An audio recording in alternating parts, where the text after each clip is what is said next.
In the Hunter Valley of Australia, coal mines are never far away. Did you see the blast from there this morning? It was probably about 1,000 foot high or more. It was a whopper. The residents of the village of Bulga are engaged in battle. After 6 years fighting, final approval has just been granted to mining giant Rio Tinto's bid to extend this mine's boundaries ever closer to Bulga.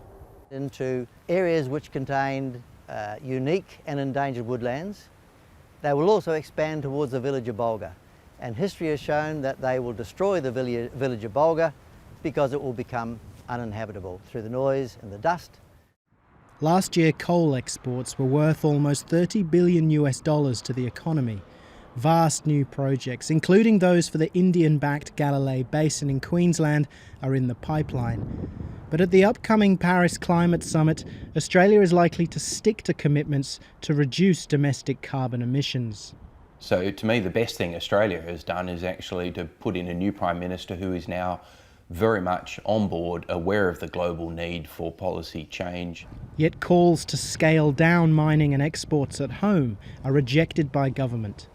But some analysts say a global swing to renewables will hit Australia's coal exports. I just see a massive, rapid transformation of the world's electricity markets, and that means that the need for Australian coal is going to diminish with every year going forward.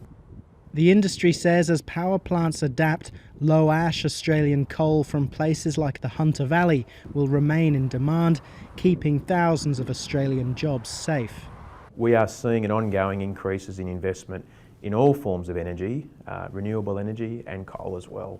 And it's the new technology, the low emissions technology in the coal industry that investment is now being skewed towards.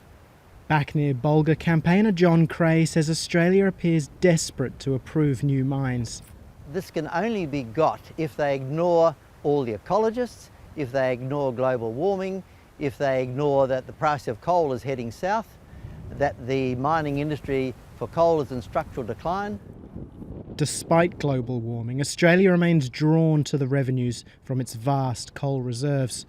Ultimately, though, it could well be economic realities that dictate whether mines like these are approaching their twilight years.